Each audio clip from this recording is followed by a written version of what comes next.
I really wish Robert Jordan was still alive so he could see people like us. Like, Me too. No.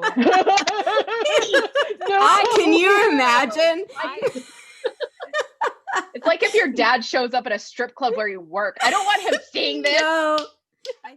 I'm Sam, and I'm the Tinker Librarian who loves to leap through the library to find a good read. I'm Zoe, and I'm the crazy ex-girlfriend. I'm going to stalk you in this life and the next. I'm Tracy, and I'm the reason the wisdom can't find her missing herb pouch. I'm Amber. I'm the Luhan's bad girl daughter who keeps forging checks. And this is Water and Shade. It's the Wheel of Time show that literally nobody wanted or even asked for. But this is the Wheel of Time show you've been gagging for.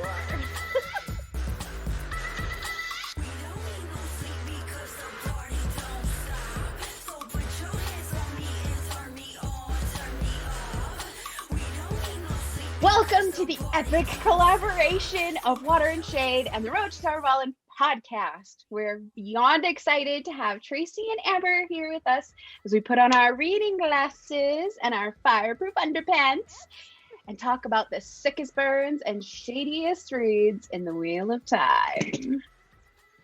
You guys, this is the first time we've done something like this with guests, and this has been Really? This is really fun. No yeah, way! you broke our cherry. I didn't know I feel honored. we get penetrated today. Oh, honey, it's just starting. Oh, just the tip. I always feel like the nerdy girl. I told Amber this earlier. I was like, I feel like the super nerdy girl who's been asked to sit at the cool girls table in junior high. Like, that's how I feel. Honey, we're not even in the cafeteria. We're at rest getting drunk. Yeah. So Tracy and Amber, tell us very briefly about your podcast, what you do, who you are, and how the hell did you end up here? Are you drunk? 10 seconds. We're trying to make things spoiler free and spoiler-y, half and half for, like the hardcore nerds and the newbies. And basically we got here because Zoe, she shot me a little DM a couple months ago, and it all came down to kind of like an inside joke, and I'm ending it there. Tanchicohnoshebetterdo. That was the one. Well, we're glad to have you guys here, and we are today looking at the best burns that characters in the Wheel of Time have given to other characters in the Wheel of Time. And for once, we're not dishing it out. We're just reporting what we heard.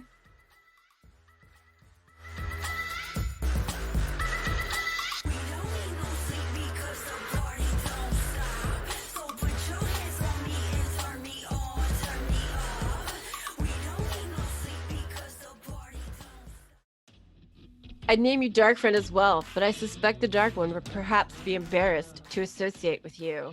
I feel like this might be the pinnacle. Like, it's getting there towards the end of the series, and yeah. Isn't she like standing there bloody? Because Yeah, like, the light has been cut up. beating her, and she Yep. just stands up and is like, "I'm ideal trained. You got nothing." I have one of these relationships with Egwene that goes up and down. Like, there are moments I love her, and there are moments I just want to scream at her because she annoys me so much.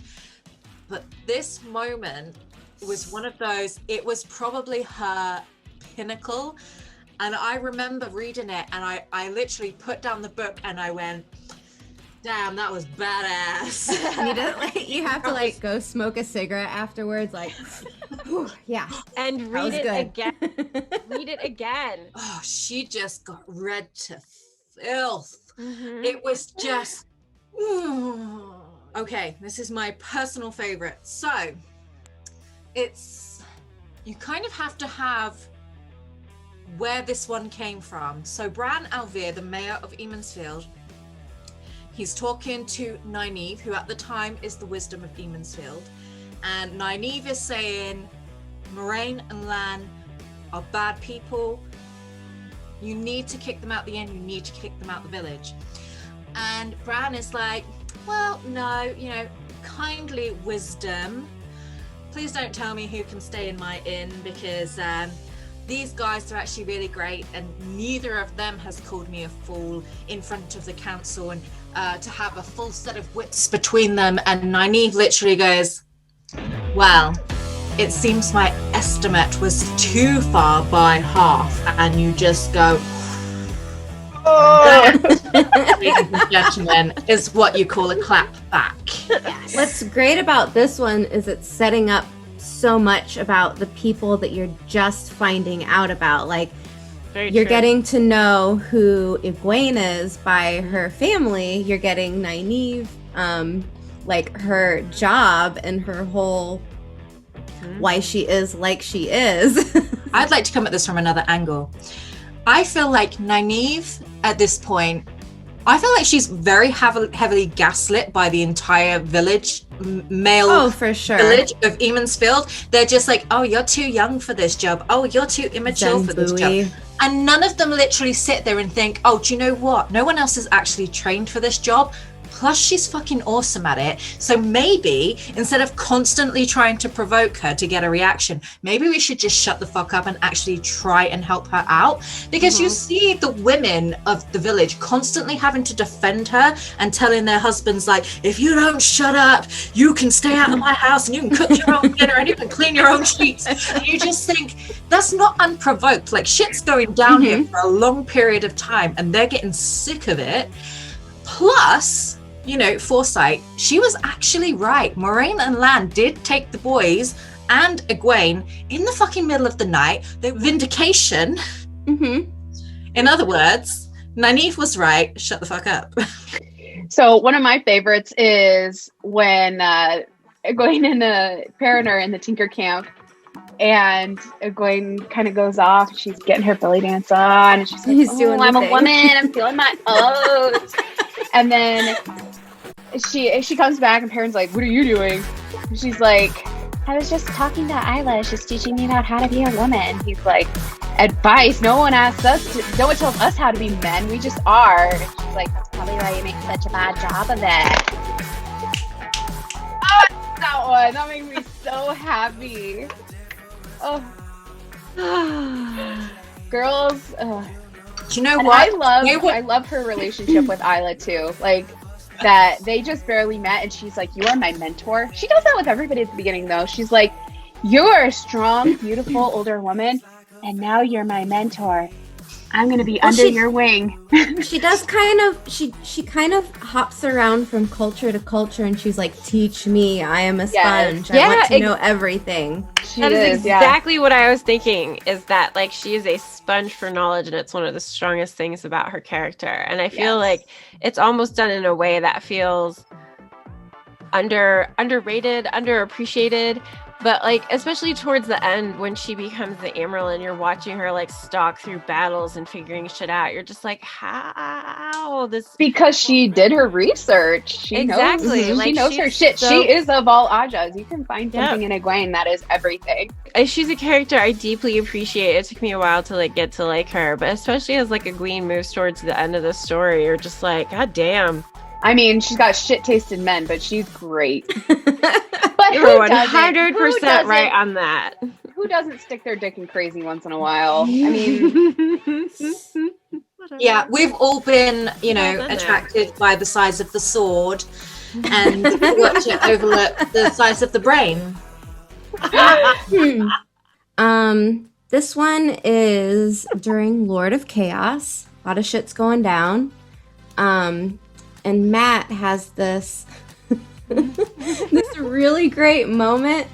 And what I love about this is there's multiple burns going on. And he says, we're going to tickle some Aes Sedai under the chin, rescue a mule, and put a snip-nosed girl on the lion throne. Oh, yes, that's Avienda. Don't look at her crosswise or she'll try and cut your throat and probably slit her own on mistake. Where do we start here? He wants to tickle some Aes Sedai under the chin, whatever that means. Distraction tactics. Yeah. This is why Matt's so hot. Yeah. Rescue a mule. The fact that I don't remember where this comes from makes it even funnier because it's just all out of context. It's like I can picture Matt saying all of this. I just don't remember it, but I'm sure he said it. This part is when he's like reading Avienda to Phil, and he says, "She'll try and cut your throat, but probably slit her own by mistake." Avienda doesn't even get mad about it. Doesn't she laugh? He's like wholeheartedly laughing her ass off. Mm-hmm. Yeah. And he's like, "You get it, buddy. You get me." Yeah, and then I think Matt is just kind of like a little bit like, what? Fuck. Yeah. Yeah. It was supposed to be a read, but then she just like, yeah, I know. Flipped it on him. So I think almost the point goes to Avienda in this situation, maybe. That's what's so great. That's one of those moments where you really fall in love with Abby, because she's like, if you can't read yourself, how the hell are you gonna read somebody else? That's not how you handle a read. Yes, not offended in the least, just like wholeheartedly like belly laughing, like heaving. Yes. I've already seen more of your hairless bottom cheeks than I wish to, but if you want to flaunt them in front of all 6 of us, perhaps someone will enjoy the show. If you fall on your face, though, I may just spank you before I put you back to bed. Tad Swain, don't threaten me with a good time. I mean, she really likes to spank people. Love it. When I grow up, I want to be just like Cat Swan. I feel like Cat Swain is just naive in like 35 years. She's just like, it's like naive, but naive does give a few fucks, and Cat Swain gives no fucks. So she's just like, nah, we're done here. I feel like in a few more years, I will have fully evolved into Cat Swan, and I'm really excited about it. I want an Odd Couple type show that's just Varen and Cat Swain. Yes. That they just like drive around in a van solving mysteries. You live like a beetle under a rock, and you think your slime is the universe.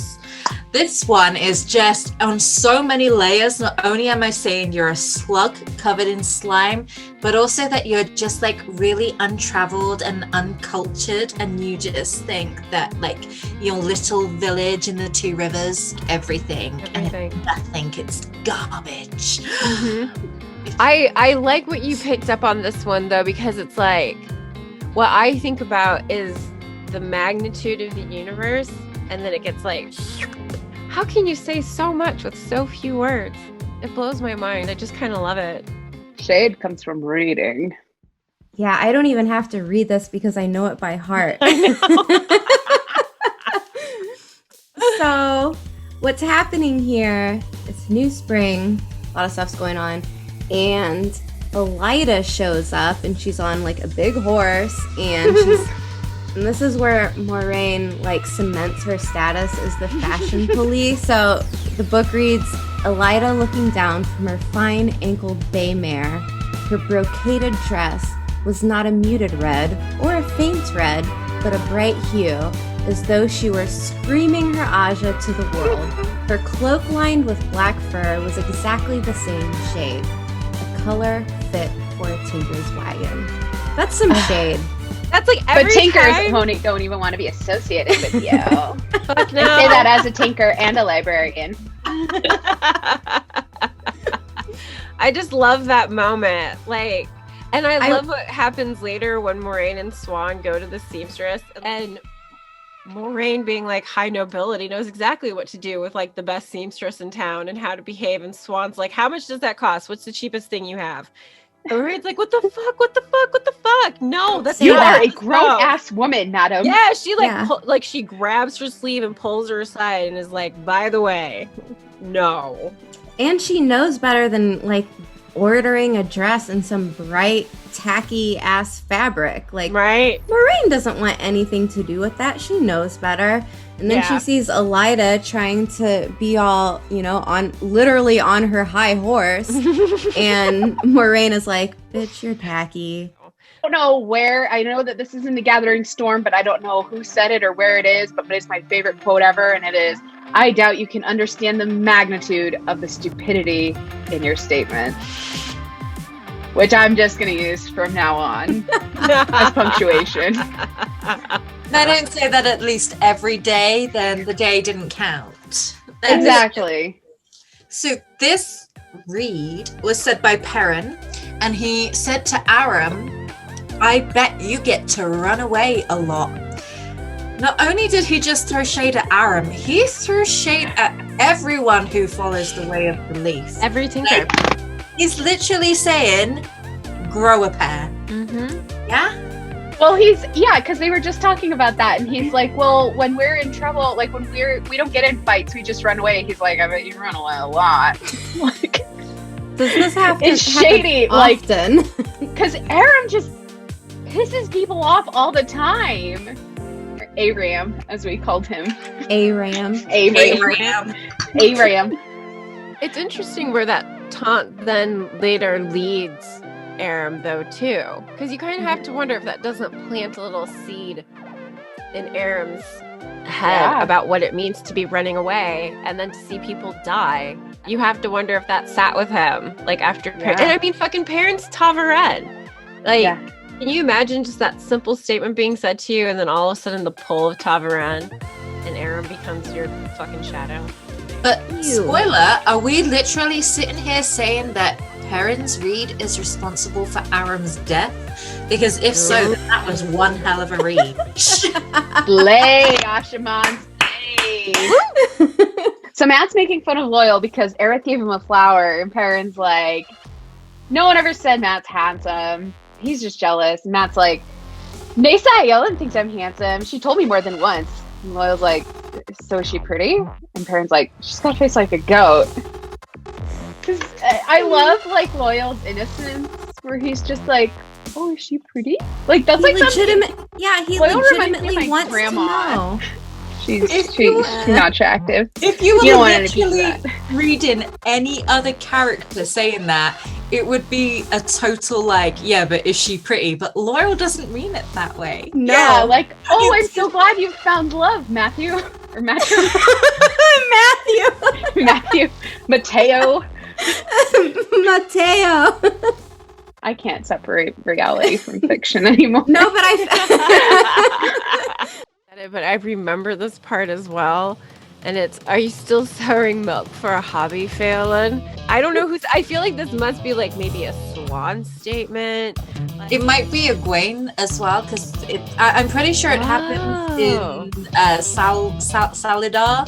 They kind of like meet up again and they're like, why'd you still look like that? Oh, you know what? If that's the case, I bet it's Nynaeve who said it. Or hey girls, they still haven't gotten any work done.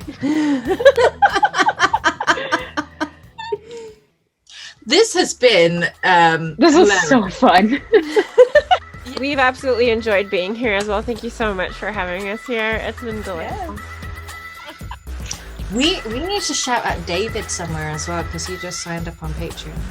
David, you are the best. Thank you for joining Patreon and giving us your money. Now we have $8. You didn't realize that Amber was going to sing for you tonight. There, you don't even have to say anything. It was all worth it.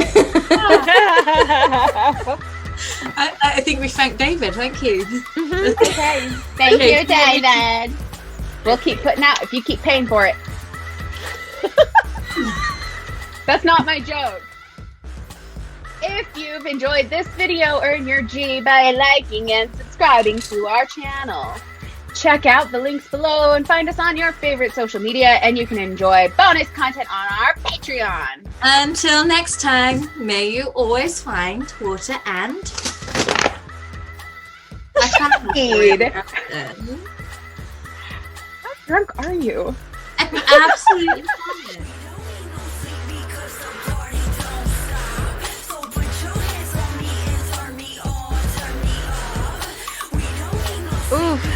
All right, now I'm gonna take off my sexy librarian outfit and become a hot slut. Are you ready? Ready.